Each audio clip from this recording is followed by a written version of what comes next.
Okay, you will now have 2 minutes to speak about your topic. Don't worry if the time is over. I will stop you after the 2 minutes. You may start speaking now. I would like to talk about the time after when I graduated from high school. It was at the peak of summer when I had to study really hard for the senior grade of high school. On that year, I had to sacrifice everything and give up on all the joys and to somehow step out of my comfort zone. Despite all of this, I managed to keep a high spirit because I knew that this would end very quickly, and on top of all that, this would mark a significant milestone on that year. So I burned the midnight oil for months on end, and after a couple of months, when I grabbed my certificate in hand, I was like over the moon, and I get the feeling that all the sufferings have come to an end, and it was like the time to open a new page of my life. And for this reason, my parents were so proud of me to throw a graduation party for me. And to move on more to the details, I can say that this party was only a dinner party, which only included my own family and some of my friends. My parents invited a musical band to perform my favorite songs, and we all had a blast together on that night. And at the end, everyone congratulated me and wished me a successful college year ahead.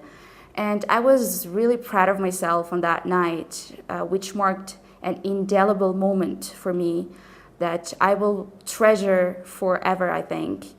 And I am really looking forward for the college life in the future. Thank you very much. That is the end of part 2. 2 minutes is over. I will take your papers back now. Thank you very much. And the paper you have there, the topic, thank you. We'll now move on to part 3. So we've been talking about an important event in your life, and I'd now like to ask you some questions related to this. Here we go. What days are important in your country? The majority of our population are Muslims, and that is why Muslims tend to celebrate Eids and as a national festival, and it's like a huge celebration. They sometimes pay and repay a visit to one another, and sometimes they buy some new clothes and they cook some special cuisines on that day, and it is considered a happy moment on that day. Wow, and why is it important to have national celebrations? When I come to think of it, national celebrations can boost the unity among nations. And another thing about these national festivals is the great advantage that it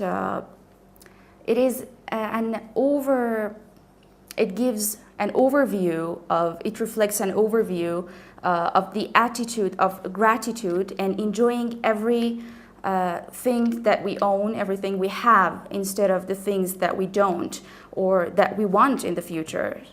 So it's a great moment to be grateful for what we have.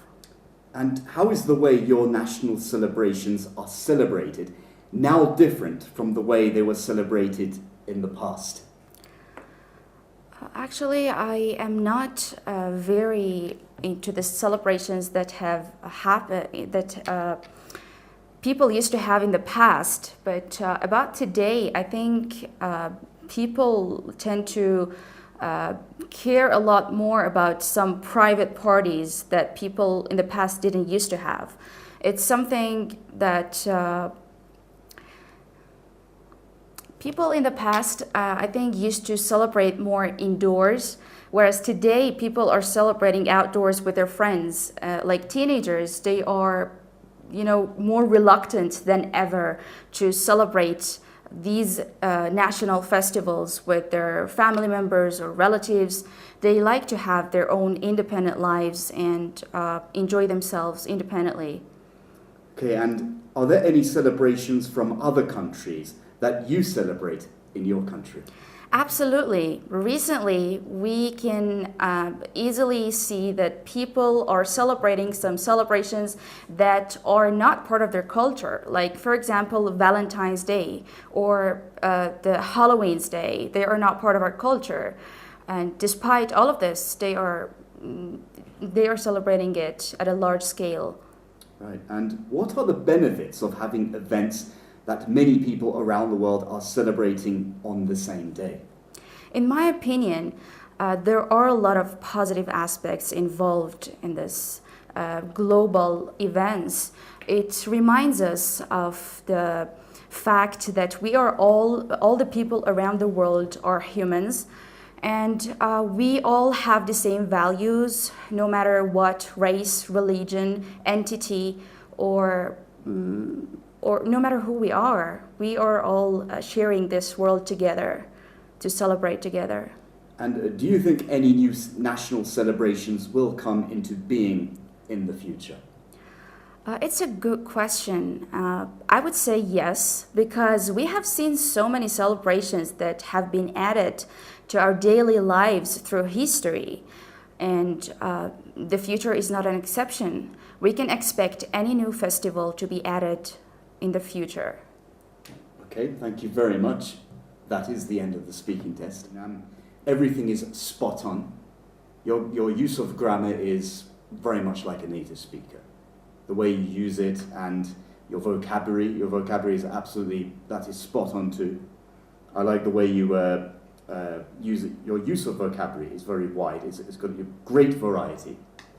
And I would definitely say that you're a band 9 because you're ticking all the boxes that the examiners want in this IELTS speaking test. I mean, when you had these, you had a few pauses in between, but that's what a native speaker would do. They would pause in between and obviously move on to the rest of their story, because you were thinking about your story. You were not looking for a new choice of words or any idioms which you were using naturally in some of your answers. You use them exactly where they were supposed to be used. You weren't using too much of them because we get this a lot, especially over here.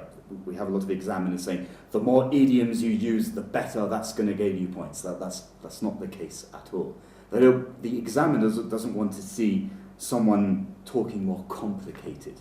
They want to see that you're natural. That's why we call it coherence. Coherence is your natural way of speaking, to be something close to a native speaker, being fluent. And your pronunciations are all absolutely perfect, 100% spot on.